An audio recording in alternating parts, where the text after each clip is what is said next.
season ended in disappointment last year, losing to the Eagles in the Super Bowl and failing to complete the three-peat. Now they'll enter the season with some unfinished business as they seek to return to the Super Bowl for the 4th straight season and the 6th time in Patrick Mahomes' career. The Chiefs work to improve their O-line after losing 3-time Pro Bowl guard Joe Thuney and Mahomes taking a career-high 36 sacks. The Chiefs signed offensive tackle Jalen Moore and drafted Josh Simmons to help solidify the line. And although they lost DeAndre Hopkins, they will have a full season of Hollywood Brown, who only played 2 games because of injury last season. Christopher, are the Chiefs scarier or more beatable this season than in years past? Well, listen, you know I want to be the last one to the party that wants to celebrate the Chiefs' demise. I'm not going to doubt them, but I will say this. It feels like they're more beatable than scary when it comes to that spectrum. And the reason why is twofold. Number one, while I can appreciate the skill that it takes to be in and win close games, it's hard to replicate year over year. The Chiefs won 12 one-score games last year. I don't know that they're going to be able to repeat that in 2025. Second part is you lost your best offensive lineman in free agency, via trade, with Joe Thuney going to the Chicago Bears. They're going to have to replace him. They still got to figure out the unknown of left tackle. They drafted Josh Simmons with a first-round pick. We'll see how all of that works out. Their running game last year was a bit uneven. The wide receiver position, I'm not quite sure what to make of it. They've got pieces there between Rashee Rice and Xavier Worthy, but with Travis Kelce becoming a declining player, they still haven't had that dominant number one presence be able to step up in his stead. So I just have a lot of questions about the Kansas City Chiefs. Never going to question the greatness of Pat Mahomes and Andy Reid, but there are still questions about whether they're going to be able to maintain their dominance. And then, of course, you consider the division and all of the coaches that are on a Hall of Fame track with those respective teams. I just think it's a tough road to toe for the Chiefs. Oh, Steven? I thought there was no filibustering. Filibustering. That's what I thought. I got a lot to say, Steve. I got a lot to say, Stephen A. Smith. Did she get I got a lot to say. I'm just saying. Kimberly doing a great job hosting for the first time. Let me say this to you. You did make a mistake, though. So we want to correct it. You said that, there was a disappointing ending to the Chiefs season. No, it wasn't. It was an ass kicking. You got to make sure we're very, very clear and descriptive in the beatdown that they experienced. It was very, very, very bad. And the answer to this question is that they're more beatable. CC's absolutely right. He gave you the particulars like he is like one of the rare people who can, to the degree that he can. But let me crystallize it for the average layman out there that's just watching football without the knowledge those two have standing next to you. Kansas City's offense didn't pass midfield until a few minutes remained in the third quarter. Their first 9 possessions in the Super Bowl equated to 6 punts, 2 interceptions, and 1 turnover on downs. You're talking about a Chiefs team that became the first team all season long, regular season or postseason, where the offense didn't run a single play in the opponent's territory in its first 9 drives. 12 of Kansas City's 13 offensive drives went for 5 plays or fewer. No drive exceeded 4 plays in the first half. It was such an annihilation that we witnessed in Super Bowl 59. It was the first time, Mike T, tell me I'm wrong, it was the first time where we ever looked at Andy Reid and felt like he was in over his head. We've seen a play here or there, or a decision here or there where we looked at it and said, ooh, especially during his years in Philadelphia. We have never seen the great Andy Reid, a Hall of Famer in Andy Reid, without question, be reduced to you looking at him and saying he has no answers at all. And when you show that you can press Patrick Mahomes with 4, Kansas City's a different team because he's out there running for his life. That's what the Philadelphia Eagles did. And to me, they exposed Kansas City's vulnerability. You respect the hell out of them because of Mahomes' greatness and Andy Reid's resume, but you don't fear them like you used to. Not after that ass whipping. No. All right, Stephen, let me correct you on a couple of things. One of us has to actually go to Kansas City at some point, so I used the correct word. Thank you very much. But Mike T, before you jump in. I actually do have to go. I promised Kelsey I was coming, so I actually have to go too. You see, But you okay. heard the name drop? Travis is expecting me. Just put it down right there. So I was in Kansas City a month or two ago and sat down with Andy Reid, and he talked about how that after that loss, I wanted to see how our guys would come back. I wanted to see the coaches and players, would they take the accountability to be better? I'm curious, Mike, do you think that this team is more beatable, or they've actually gotten a lot better? They've gotten a lot better for a number of reasons. And Travis nor Taylor, for that matter, have asked me to come out to Kansas City. Although I am available. I am available on the record, okay? I'll be in Green Bay with Jordan. I could go to Kansas City. But look, last year, Kansas City was 30th in air yards per attempt, which is stunningly. And because of that, they had to fix the offensive line, which they did. Josh Simmons would have been a top 10 pick had he been healthy. You take Kingsley Sumatea, you move him into left guard. Jalen Moore gives them depth that they didn't have. With a healthy Hollywood Brown, Rashee Rice post-suspension, and Xavier Worthy, who was the fastest player in last year's draft, they're going to be a lot more explosive. If the 2025 Chiefs play the 2024 Chiefs, they would beat them by at least 10 points. So I think this team is a lot better. At the Kmart's point, guys, they have great intangibles. They were embarrassed. Stephen A., you laid it out perfectly. I think they're going to respond from an intangible standpoint, but on paper, they're dramatically better. Now, the grass might be greener elsewhere as Commanders wideout Terry McLaurin has requested a trade from the team as of yesterday. Recently, McLaurin voiced his frustrations with not getting a deal done ahead of training camp as he seeks top dollar in a strong wide receiver market. McLaurin reported to training camp last weekend after his initial holdout, but was placed on the PUP list immediately after. And now things have escalated in Washington. Terry McLaurin has 1 year left on an extension he signed in 2022 and is seeking a new deal in excess of $30 million a season, according to our Adam Schefter. While Micah Parsons is to play on his fifth-year option worth $24 million this season. Stephen A., which NFC East situation is most pivotal for their current team, McLaurin or Micah Parsons? I'm going to say McLaurin. And the reason why I'm going to say that is because the Washington Commanders have a quarterback that was the offensive rookie of the year entering his second season that just took them to an NFC championship game. But obviously, their leader is still very, very young.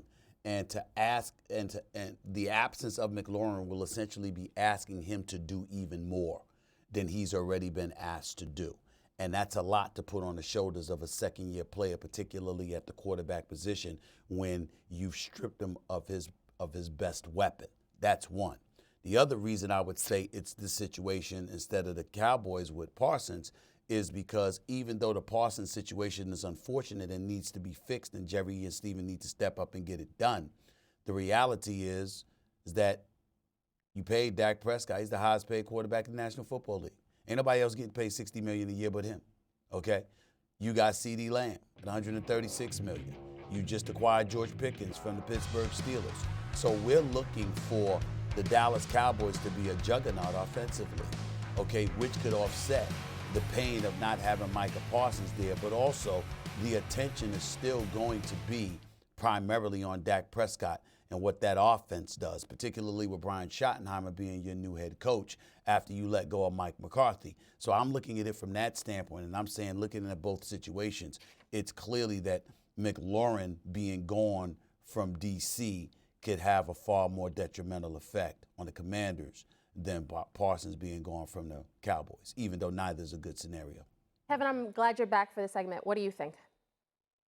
Hate to say this, but Stephen A. is right. You're talking about a Super Bowl type of piece here with Terry McLaurin, which you're not talking about with Micah Parsons. I think the Cowboys are the third best team in that division, even if most things go right there. The Eagles have the best roster in football. Jaden Daniels is as special a rookie as we've ever seen, and you've got to build on that momentum with the Commanders. The Cowboys are not competing for anything this year. They're just trying to keep their head above water. McLaurin, you're talking about the deep ball, how special that can be. One of the best tight window receivers in football, one of the best go ball receivers in football. He needs that security blanket. Deebo Samuel, who they brought in, is a great second piece. not first piece. If you remove Terry McLaurin from the scenario, everybody gets moved up into roles that they're not comfortable with. Zach Ertz had a great season last year. Guess what? He can't be that big of an option. You have to have a wide receiver one. The reason this entire standoff is happening is because wide receivers are expensive, and that's because they're worth it, because every team has gone through a season with bad supporting cast, bad weapons, and said, you know what, screw this. We're going to spend $30 million and not have this situation going on in the future. This is worth it. Wide receivers are worth it. You got to get this deal done. Time on task. Get those reps in. Dan Quinn told me the other day, Jaden Daniels comes in when it's still dark out. He comes into work, DQ does, and he sees Jaden Daniels coming off the field because it's 5 in the morning. That's the type of work that's happening right now. Wide receiver one needs to be in. Pay the man. It's Micah Parsons.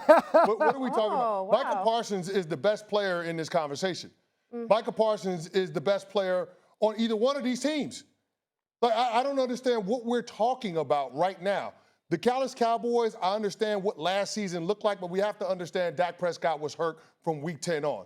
So their pathway in terms of how they are going to be competitive looked dramatically different. And quite frankly, defensively, they weren't built to hold up. The Dallas Cowboys defense can't stop a nosebleed when it comes to the run game. They just can't. They're built to play with a lead. But when they do have a lead, Do that with Micah Parsons on the field. No.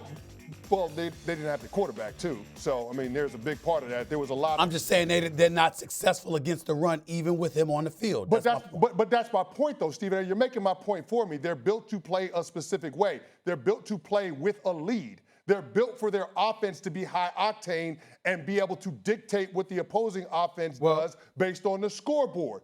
So that's why we saw the Dallas Cowboys in 3 straight years total 12 wins. It's because their offense was able to produce. Dak Prescott in 2023 had the most passing touchdowns in the NFL. And coincidentally, you had a top-ranked defense. So that's my point. This year, the Dallas Cowboys, with health being a huge factor, if Dak Prescott is healthy, if George Pickens is healthy, if CeeDee Lamb is healthy, they will have a top 10 offense, which will then in turn lead to... Why are you...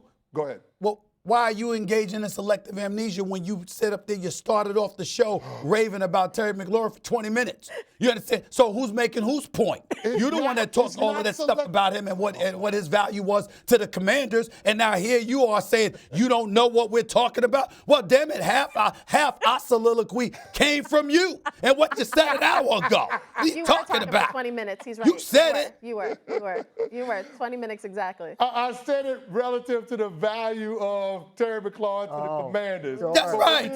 Relative to the value of him, which is what we're talking about. Yeah, the value of him with the Commanders compared to the value of Micah Parsons to the Cowboys. But Stephen A., Terry McLaurin is not the best player on the Commanders. Micah Parsons is It doesn't the best matter. player You on the said, Dallas hold Cowboys. it. You said you understand that even though he's not the best player, it's relative to what he means to the Commanders. That's what you said to start off the show.